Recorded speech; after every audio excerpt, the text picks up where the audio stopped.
Euskara grabazioak jasotzeko proiektua. Adimen artifizialari euskaraz erakusteko. Ahots naturalak lortzea, espontaneoak, nortasuna eta emozioak adierazten dituztenak. Hori da gaituren erronka. Horretarako, ahots anitzak eta adierazkorrak landu behar ditugu. Tonu eta azentu ezberdinekin. Tresna berriak garatzen jarraitu behar dugu. Euskal komunitateak, produktuak euskaraz kontsumitzeko. Konturatzen alzara etorkizuneko ordenagailuak ere teklaturik gabekoak izango direla? Hau da, ahotsez erabiliko ditugula? Adimen artifizialak euskaraz egin dezan, zure ekarpena behar du. Erakutsi oztu nola hitz egiten dugun. Oso modu errazean gehitu dezakezu zure ahotsa. Gaitu.eus. Batu gure ahotsak.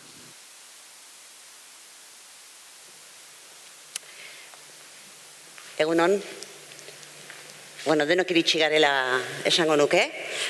Ni behintzat gaur goizean, iristeko bisa zailtasunak edo izango tenituen, goizean, eskuko telefonoak gogorarazi dit gaurko hitzordua. Esan dit, 11:00, Tabakaleran, gaituren aurkezpena.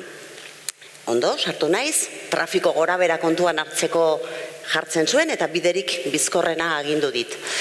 Baino Donostiara sartzeko, batzutan egiten dela korapiloa, eta bazpare berandu iritsiko nintzela pentsatu, eta autoko sistema adimendunari esan diot, dei bat egin behar nuela. Eta, erantzun dit, a quien desea llamar. Gertatzen zaizkigu horrelakoak, eta gero eta gehiago gertatuko zaizkigu. Etengabe erabiltzen ditugu hizkuntza teknologiak, eta gainera gero eta gehiago izango da hori. Azken urte hauetako aurrerapena ikeragarria izan da, hortan ez dago zalantzarik, adituek, tartean horietako batzuk hementzeate, adituek esaten digute gainera gero eta gehiago izango dela, ezta? Eta bide horretan eginkizun duguna handia dela. Egia da, aurrerapen horretan, euskerak bere bidea egin duela, eskara atzean gelditu. Beste hizkuntza batzuek gehiago egin duten, gutxiago egin duten, hori beste kontu bat da. Egia da, pausuak egin ditugula, datorren olatu hori behar bezala baliatzeko. Askok esaten dute, bigarren susperraldi bat ere, etor dakiokela, hizkuntzaren berreskurapenari. Eta horretarako, denok egin behar dugu, dagokigun partea.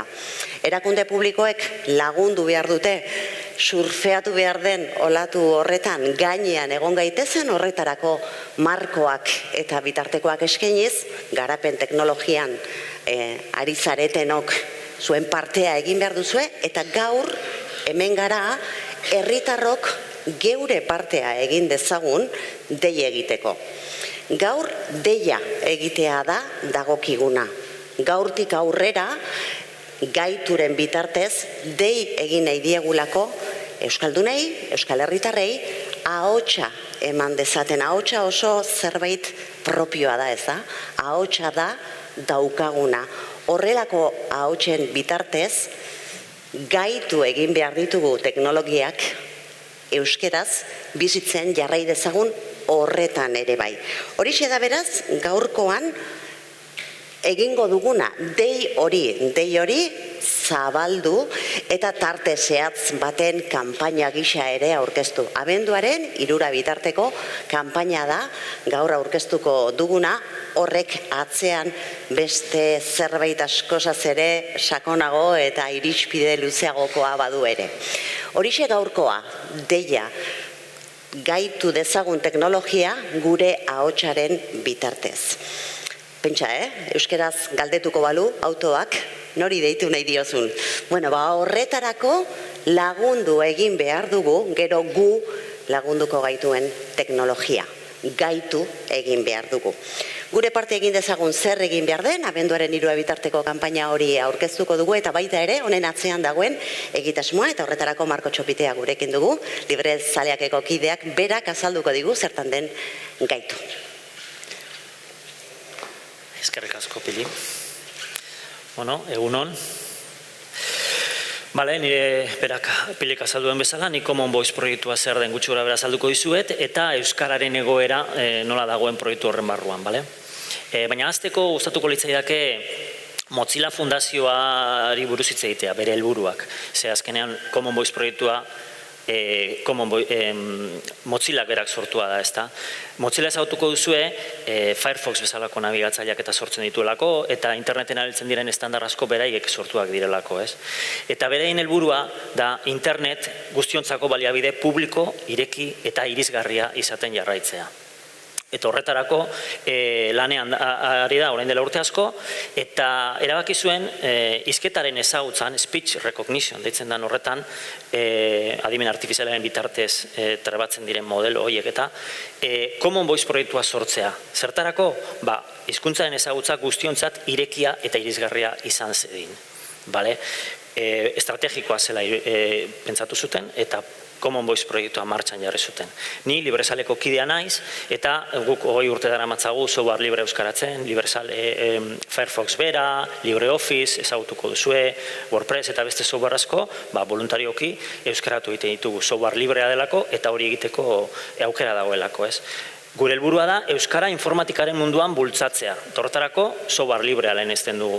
Beste software batzuetan ezin delako egin. Enpresa horrek ez badu nahi, ezin da euskaratu, baina software liberaekin egin daiteke. Eta egin genuen esan genuen, hau estrategikoa da Common Voice proiektua bultzatzea. Eta batu ginen, eta lanean hasi ginen, gu izan ginen lehenak, baina gero beste askok lagundu gaituzte, Common Voice aurrera teatzen. Eta zergatik pentsatu genuen hain garrantzitsua zela, estrategikoa zela Common Voice euskaraz bultzatzea. Pilek esan duen bezala, esaten da, etorkizunan ez dugula teklaturik erabiliko. Gero eta gehiago, igogailuek eta euskaraz hitz egiten dute, eta beste gailu askok, eta telefonoekin ere berdina gertatzen da, gero eta gehiago hitz egiten dute, eta guk ere telefonoi gero eta gehiago hitz egiten diegu, baina askotan erdaraz, gaztelaniaz, frantsesez, ingelesez, eta hori, datorren olatu hori, hain da argia, ze estrategikoa da gu hor ondo kokatzea. Horregatik, Common Voice proiektuak ematen digu aukera. Zer gertatzen da? Ikusten duzu horrezkuinean, hemen, Siri, Cortana, Alexa eta olako bozgorailuak daude, danak multinazional handiek garatutakoak, eta horiek barazo batzu dauzkate. Badaude, 10 hizkuntza hegemoniko horietan, handienetan, baina euskaraz ez daude, eta beste hizkuntza askotan ez daude, eta ez dira egongo, ez die merezi enpresa hauei datu pilo bat lortzea, grabazioak eta egitea, gero modeloak eta sortzeko, ez die merezi. Zer gertatzen da? Gainera ahotsaniztasuna eta holakoak ez dituzte kontutan eukitzen, ez dira libreak, inork ezin du esan, euskara gehituko dugu, ez. Beraik ez baute nahi, ez da inoiz ez dira euskaraz ibiliko sistema horiek. Gaina pribatutasun arazoak eskandolak egon dira, eta azkenean sistema itxiak dira, ez. Horregatik, Mozillak sortu zuen Common Voice proiektua. Eta bere abantaiak dira, hizkuntza askotan ibiltzea. Oraintxe bertan, ia 200 hizkuntzatan dabil Common Voice. Ez 10-12, baizik eta 200 hizkuntzatan. Euskara, 26. sartu ginen, hain dela 5 urte, eta ahotsaniztasuna kontuan hartzen da, hau da, grabazioak emakumezkoenak eta gizonezkoenak parekatuta egotea, edo orekatuta egotea, modelo horiek ondo trebatuta egoteko eta berdin ulertzeko bai emakumezkoei eta gizonezkoei, beste sistema batzutan gertatzen ez dena, maiz, edo adinari dagokionez, azentuei ere dagokionez, orduan da, pribatutasuna ere lehen unetik hartu zen kontutan, eta grabazio guzti horiek libreak dira, datu libreak dira. Eta software librea erabiltzen da. Hori oso garrantzitsua da, ze horrek ahalbidetzen du sistema irekia egotea. Eta adibidez, Donostiko gaztebik, nahi badute, informatikaribik hartu dezakete, eta produktuak eta zerbitzuak eskaini ditzakete, hizketaren ezagutza euskaraz erabiliz, edo beste hizkuntza batzuetan. Eta dagoeneko badauden enpresak lan hori egiten dutenak, Ares sistema hobeagoak sortu ditzakete, euskara gehitu dezakete, edo euskara hobetu dezakete grabazio horiei esker. Azkenean sektorea demokratizatzea da helburua, bale? Eta zuek jakin dezazuen, Common Voice proiektu internazionala dela, esan dudan bezala, orain 27 hizkuntza daude, Euskara barne, beste 31 atzetik datoz, eta proiektu hau gero eta handiago egiten da, gero eta hizkuntza gehiago egiten dira. Eta erreferente bat bihurtu da mundu mailan hizketaren ezagutzaren alorrean. Denek erabiltzen dute Common Voice. Hemen egiten ditugun grabazioak, ziur gaude, erabiliko dituztela enpresa berriek, dagoeneko horretan dabiltzan sektoreko agenteak, eta oso garrantzitsua da hemen parte hartza, ez? Berrehun garatzaile, ikertzaile, informatikari eta bar daude. Orduan oso proiektu potoloa eta estrategikoa da. Euskaraz, orain dela 5 urte hasi ginen Librezalen honetan lanean, dagoeneko 160 ordu grabatu dira, eta 1500 inguru pertsonak parte hartu dute, beraien ahotsa lagaz. Eta hori ondo dago, baina, karo, kalitatezko hizketaren ezagutza egin badugu, euskara ondo ulertzea pertsona desberdinei, adin desberdinetan eta momentu egoera eta leku desberdinetan grabazio asko behar dira. Hau da, adimen artifizialeko sistema hauetan behar dena, datu asko. Orduan, egin behar duguna da, grabazio gehiago lortu denon artean. Hau ezin du enpresa batek egin, ezin du gobernu batek egin. Egin behar dugu herritarrok denon artean gure ahotsak eman behar ditugu euskaldun garenok, emakumeak batez ere behar dira, oraintxe bertan grabazio gutxiago daude emakumeena, grabaketak egin behar ditugu. Eta zer da Common Voice? Webgune bat. Eman dizueten esku horretan ikusten duzue, webgune bat dela, gaitu.eusen sartu, botoi bat sakatu eta heltzen gara ona. Hitz egiteko aukera daukagu edo entzuteko. Hitz egiten dugunean, ematen diogu botoi gorriari, agartzen da esaldi bat, gaur goizean tabakaleran izan naiz. Ematen diozue, gaur goizean tabakaleran izan naiz. Gelditu. Jazta, horrekin egiten duena da, grabazio hori igo, zerbitzetara igo, eta hor egin du ekarpena euskaraz ulertu dadin. Sistemek gero eta gehiago ulertu dezaten. Gero, entzun ere egin behar dira besteen grabazioak, ze azkenean grabazio bat onartua izateko 2 pertsonak onartu behar dute, orduan pizkat, oreka mantentzeko grabazioak bakarrik eginez, egin behar dena da, adibidez, 10 grabazio eten badituzu, beste 20 grabazio entzun behar dituzu, eta ondo dago, txartu dago. Baina, behar diguna da, era guztietako jendeak grabatzea. Tonu desberdinak, eta bar. Eta, oso azkar kontatuko duz, ez dago denborarik, baina, oan dela 6 urte hasi zen proiektua ingelesez, orain dela 5 Librezalen proiektua euskaraz martxan jarri genuen, eta gero laguntza pilo bat jaso dugu. Hemen dauden agente desberdinetan, etakoak, enpresak, hizkuntza zentro teknologikoak, eta barrez, elkarteak, hementxe bertan maratoi bat egin zen, 2019an, unibertsitateko ikasleak, enpresa batzuetan orduak eman zaizkie langilei berai grabazioak egiteko, udalak ere parte hartu dute, euskara elkarteak, eta orain ekimen honetara 2023 heltzen gara, non honek beste abiadura bat hartu behar du. Grabazio gehiago behar ditugu, benetazko kalitatezko sistema bat lortzeko. Eta horretarako, komunikazio kanpaina hau sortu da, gaitu, maratoi batzuk gehiago egin dira, beste batzuk ere egingo dira, adibidez Donostien bertan, Gasteizen eta beste herri batzuetan, eta pertsonek beraien kabuz laguntzeko aukera daukate, telefono hartu eta gaitu.eus ireki, eta beste, elkarte, euskara elkarteak eta udalak eta nahi dutenek ere parte hartu dezakete beraien maratoiak eginez eta herriari lagunduz, animatuz hemen parte hartzera. Hortarako, gaitu.eus ireki eta ikusiko duzue zer egin behar duzuen. Hori da.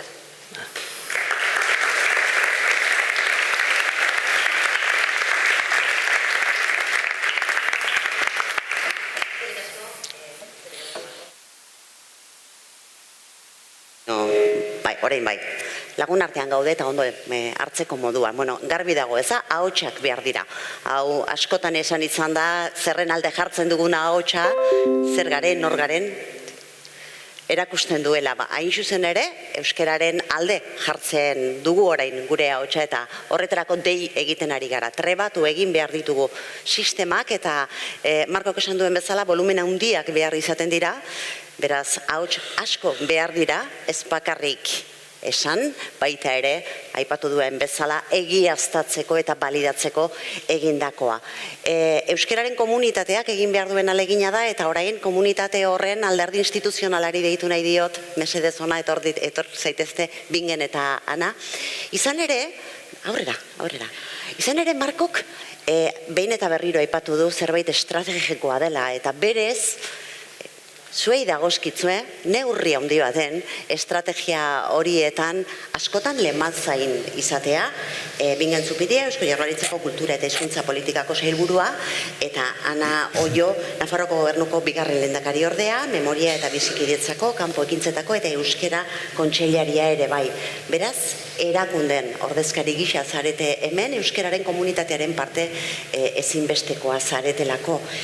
Bingen, erakunde publiko batek nola jokatu dezake, zer egin dezake, nola zuzenean eragin dezaken teknologia hauetan euskararen presentzia albidetzea eta tresnakaratzea.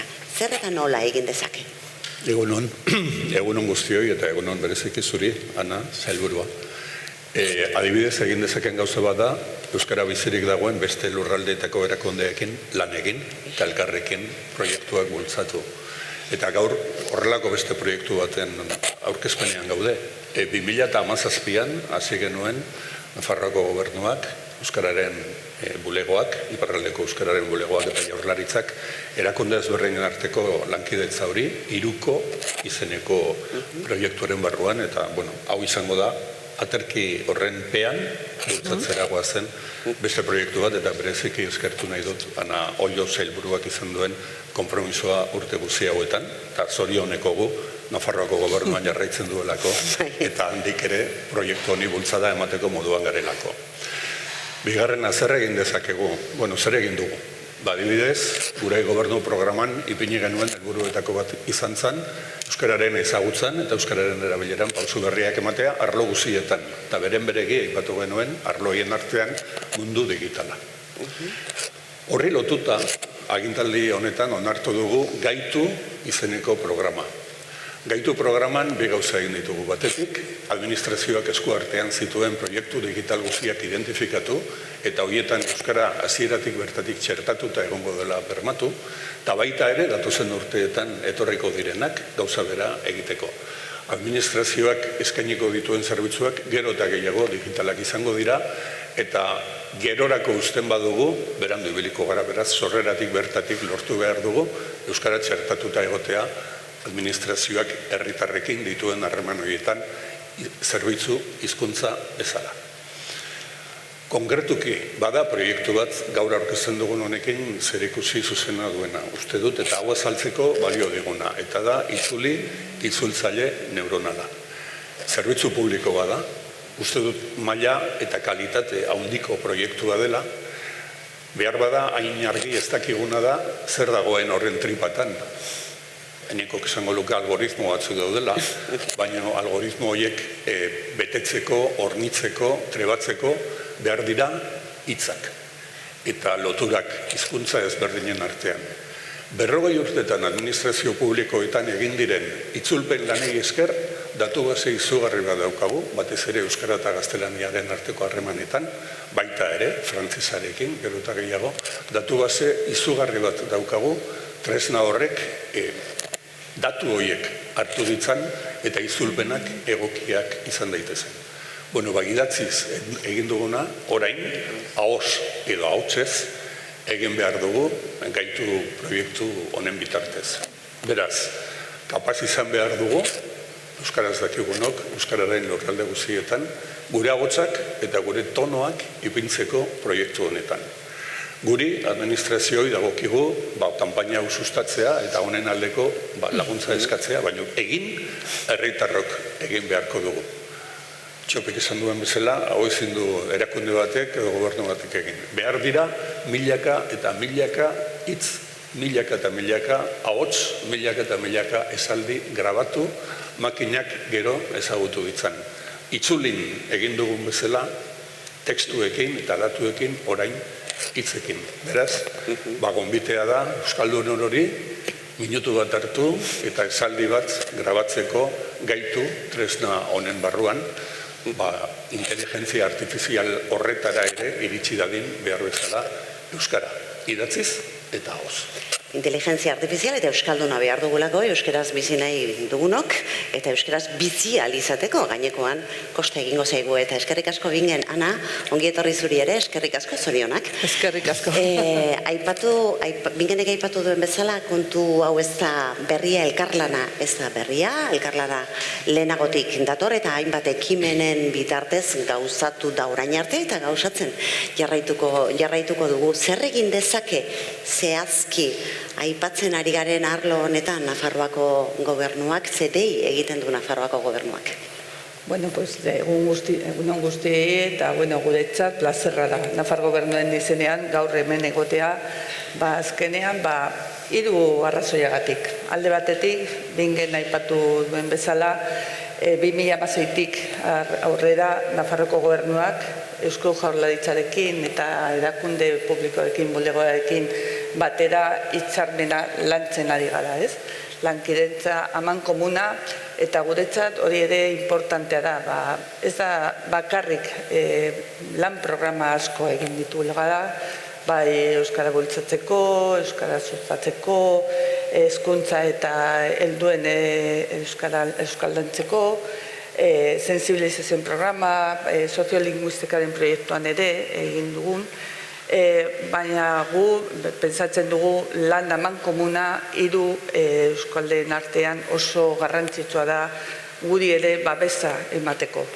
Nafarroan batzutan egoera soziolinguistiko desberdina ditugu, eta guretzat hor Euskadi eta iparraldeekin batera lan egitea oso importantea da.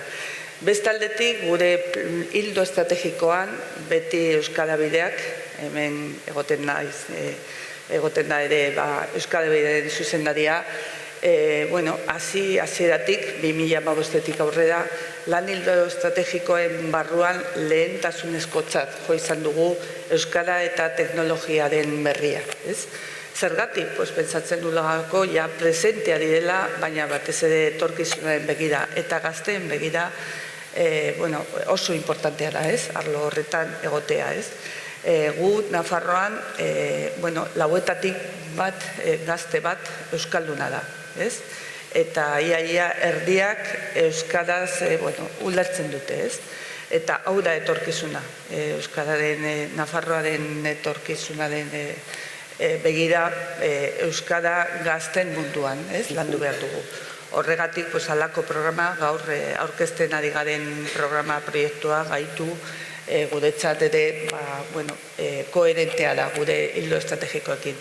Eta hirugarren arrazoiagatik, zergatik pozik gaude gaur egotea, hori azkenean Nafar hiztunek ere haien moldea, haien hiztegia sartzea, halako proiektua importantea da. Azkenean proiektu horretan hiritarrak dira, hiztunak dira protagonistak, gu bultzatu behar dugu erakundeak, erakundeen hildoa izan behar da gu bultzatzea, baina batez ere protagonista dira hiritarrak, eta Nafar hiztunek, nire ituko nuke nituzke Nafar hiztunek, alako gaitu programa sartzeko, eta gure moldeak eta gure hiztegiak ere hor geratzeko, Nik uste dut hori aberazgarria izanen dela. Zalantzarik ez, aniztasuna da proiektu honen beste ardatzetako bat. Aniztasuna zentzu guztietan,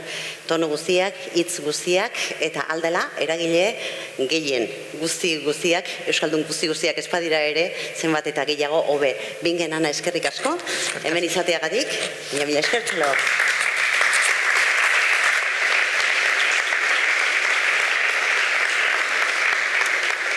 Ikusten duzue, deia egin dezakegunaz landa, hemendik aurrera nola zabaltzen dugun, hori edatzea baita, deialdi honen helburua. Hau ez da epe zehatz baten barruan egin beharreko zerbait, proiektu irizpide oso luzekoa da, baino jarri ezaiogun epe bat eta jarri ezaiogun gure buruari erronka. Abenduaren 3 bitarteko sentsibilizazio kanpaina aurkeztuko dizuegu, jarraian labur bada ere, ikusentzunezko laburtxo bat zabalduko dugulako denon artean, gaitu ekimen honetara alik eta ahots gehien biltzeko. Guazen ikustera.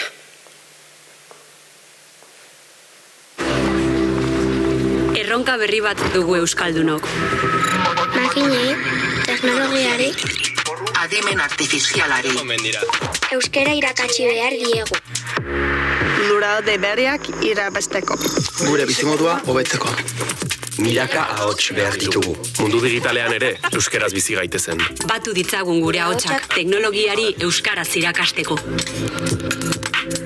Gaitu.eus. Sartu eta eman zure ahotsa. Oso ondo ulertzen da, eta ulertuko duzuenez, mezu honen zabalkundean denok hartu behar dugu parte. Abenduaren 3 bitartean izango da kanpaina. Orduan hitz egingo dugu gauzak nola jundiren eta, baina hau hasiera besterik ez da. Era guztietako ahotsak behar ditugu, beraz, era guztietako eragileak ere behar ditugu. Ingurumaria honetan, benetan pausua, behar bezalako pausua egingo badugu. Irudikatu mahai bat, 3 hankarekin, bai? Eta irudikatu baten bat falta dela, erori egiten da, ez da? Komunitatea aipatzen ari garenean, komunitatearen hanka guztiak behar ditugu.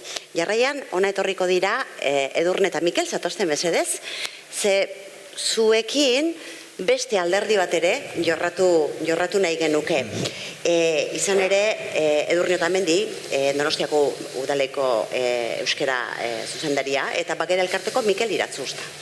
Ze zuei galdetu nahi dizuet, ona ekarrita adibide gisa, zer egin daiteken euskera elkarte batetik, udaletxe batetik, nola landu daiteken gaituren bitartez, altxarezi nahi dugun olatu hori. Nola txertatu, nola antolatu, nola parte hartu, Edurne, udaletik? Bai, egunon guztioi. Hemen pixkat aurreko izlariek ere esan duten moduan, gaur kanpaina aurkeztera gatoz eta gizarteratze lan bat egitea. Eta uste dut, udalei, tokiko erakundei nagusiki hori dagokigula. Gizarteratzen, proiektu hauek ezagutzera ematen laguntzea. Hori dala gure funtzio nagusia. Adituak daude teknologia hauek garatzen, erakunde nagusienek laguntzen dituzte, bingenek jarri duen adibidea bezala, itzuli bezalako tresnak, eta gainera azpimarratu nahi nuke publiko izateak daukan horrelako tresnak software librearekin edo ez, baina publiko izateak daukan garrantzia eta kasu honetan ahots grabaketaren proiektu hau software librearekin egiteak daukan garrantzia azpimarratu nahi nuke, baina udalok uste dut beste eginkizun batzuk dauzkagula. Eta beraz, guk hemendik eta Euskararen egunera bitartean egingo duguna izango da horixe. Gure esku ditugun baliabide gehienak erabiliz eta Donostiaren kasuan bagera bidelagun izango degula, ahaldan ahots grabaketa gehien lortu, hori da nahiko genukena. Eta horretarako, ekintza sorta haundixamarrari geha prestatzen. Bide batez, ahotsak lortzearekin batera, nahiko genuke baita ere, herritarrak euskararen erabileran eta teknologiaren erabileran ere urrats bat egin dezaten. Eta planteatzen ditugun, orain gero azalduko ditut, ekintza nagusi batzuk, planteatzen ditugun ekintza horietan ere, nahiko genuke bide batez jendea animatu bere mugikorrak eta bere nabigatzaileak ere euskaraz jarditzaten. Orduan, hori da pixka bat guk hemendik abenduaren 3 bitarten Donostiarrei eskatuko dieguna. Egin itzazue 3 urrats txiki hauek, sartu gaitu.eusen eta grabatu zuen ahotsa, hartu zure mugikorra jarri euskaraz, konfiguratu euskaraz eta gauza bera egin zure nabigatzailearekin. Hoiek lirateke pixka bat gure helburuak. Eta, horretarako zenbait ekintza edo antolatu ditugu, eta hasteko hemen aipatu da baita ere, Markok eta aipatu du maratoia. Euskararen eguneko ekintza zentral bilakatu nahi genuke hau, eta izango litzateke ahots grabaketen maratoia. Hori egingo genuke abenduaren 2an eta 3an bulebarrean, Donostiako bulebarrean jarriko dugun karpa batean.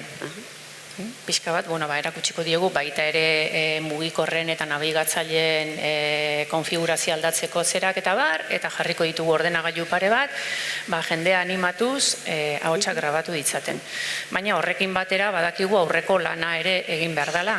Eta, auzo guztietan daukagu asmoa, jaimak jarri, jaimen kasuetan seguruna gehiago izango da informazioa ematea eta grabaketak etxean egin ditzaten animatzera. Ja identifikatuta dauzkagu baita ere eragile asko Donostian, bide lagun behar ditugunak kontu honetan, hori ere aipatu da lehenago eta denen indarrak batu behar ditugu hontan. Eta bai unibertsitatearekin, zenbait eragilerekin urratsak egin ditugu harremanetarako, unibertsitatearekin, ikastetxeekin, helduen kolektiboekin, euskalgintzarekin noski, zubiak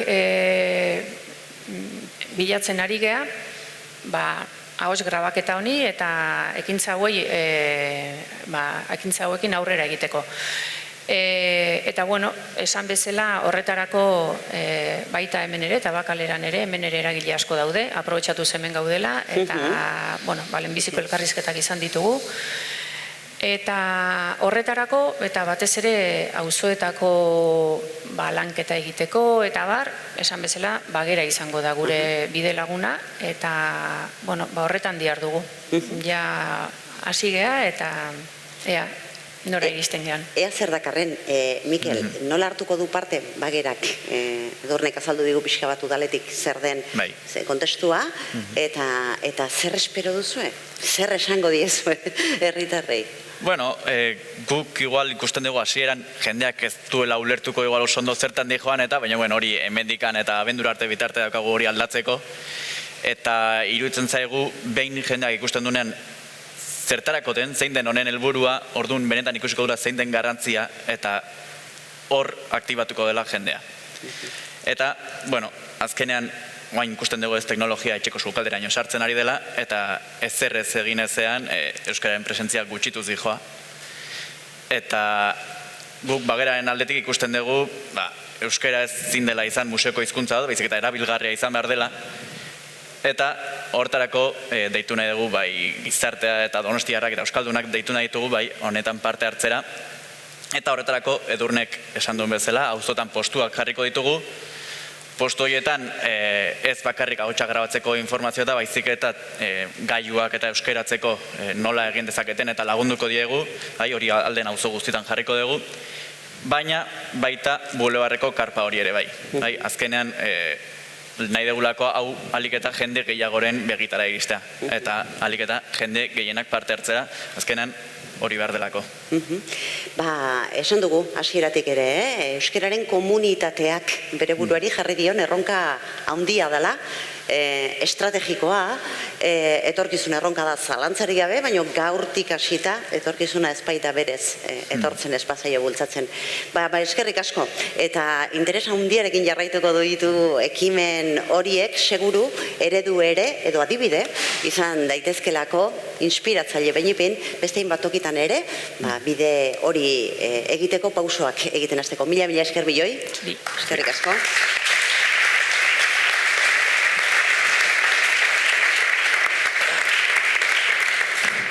Garbixamar gelditu dela uste dugu, azken batean deia oso argia da, ahotsak behar ditugu.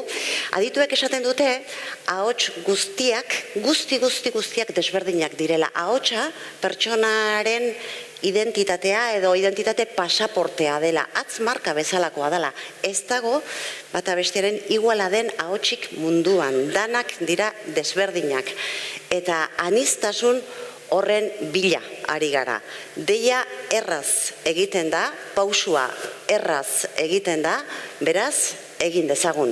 Eskerrik asko, aurkezpen honetan izan zaretelako, mila esker, hemendik aurrera badakigulako aterako zaretela zoro moduan ahotsen bila. Pasillo honetatik atera, eskumatara, beste ate bat dago, eta hor mokadu bat hartuko dugu jarraian. Hori ere esan beharra dago. Eta jarraituko dugu, bakoitzak zer egin dezaken, zer egingo duen, elkarri azaltzen. Erakunde, eragile eta pertsona antolatzaile eta sustatzaileen izenean, eskerrik asko gaur hemen izan zaretelako, eta guazen teknologia berriak euskeraz gaitzera. Ondo izan.